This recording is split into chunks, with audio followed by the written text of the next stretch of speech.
দেখুন, আমি কিছুটা অসুস্থ ছিলাম, তো সেটা আইসিইউতে বা ভেন্টিলেশনে যাওয়া পর্যায়ে যায় আলহামদুলিল্লাহ। তো এটা একটু শ্বাসকষ্ট হচ্ছিল। আমার বাইপাস সার্জারি হয়েছিল 2019 সালে, এবং এরপর প্রচন্ড শীত যখন হয়, শীতের সময় একটু অসতর্ক হলে শ্বাসকষ্টটা বেড়ে যায়, এবং সে কারণে আমাকে 3-4 দিনের জন্য হসপিটালে যেতে হয়েছে। কিন্তু নানান গুজবের মধ্যে শাখা প্রশাখা বিস্তার করেছে। আমি জানি কেউ আমাকে মেরে ফেলছে, কেউ মৃত্যুশয্যা, কেউ বলছে ভেন্টিলেশনে আছে। 5 আগস্টের পরে এমন পরিস্থিতি আরো অনেকবার হয়েছে।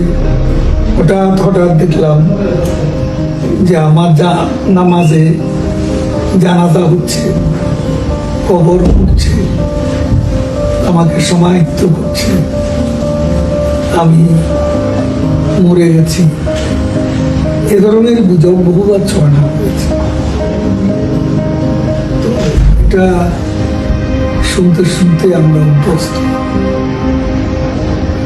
আল্লাহ যাকে বাঁচিয়ে রাখবে তাকে গুজব ছড়িয়ে কেউ মারতে পারবে।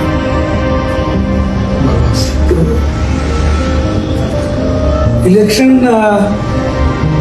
আমরা তো ইলেকশনের দল, আওয়ামী লীগ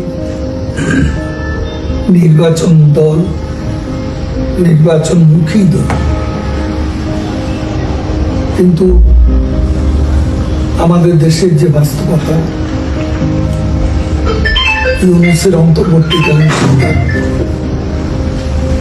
আমাদের নির্বাচনে অংশগ্রহণের সুযোগ থেকে বঞ্চিত করেছে, এবং এই নির্বাচনে আমাদের প্রতি নৌকা অনুপস্থিত, আমাদের কার্যকলাপ নিষিদ্ধ, আমাদের ছাত্রলীগ নিষিদ্ধ। এমত অবস্থা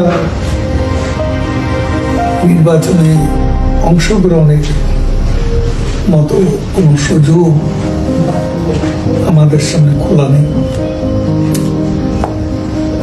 এই পরিস্থিতিতে আমরা এখনো বাংলাদেশের যে বাস্তবতা এবং ক্ষমতাসীনরা অভ্যন্তরীণ নানা দ্বন্দ্ব সংঘাতের কারণে তারা নিজেদের কারণে নির্বাচন হয়তো হবে না। আন্তর্জাতিকভাবেও চাপ আছে, তারা ইনক্লুসিভ নির্বাচনের কথা বলে। এখন বাংলাদেশের 50% ভোটারের দল আওয়ামী লীগকে নির্বাচনী প্রক্রিয়া বাইরে রেখে কিভাবে অন্তর্ভুক্তিমূলক নির্বাচন হবে, সে ব্যাপারে ইউনূস সরকারের উপর বাইরেরও চাপ আছে, এবং তাদের নিজেদের মধ্যেও নানা বিষয়ে দ্বন্দ্ব সংঘাত আছে। এর ফলে নির্বাচনের ভবিষ্যৎ আসলে 12 ফেব্রুয়ারি হবে কিনা এটা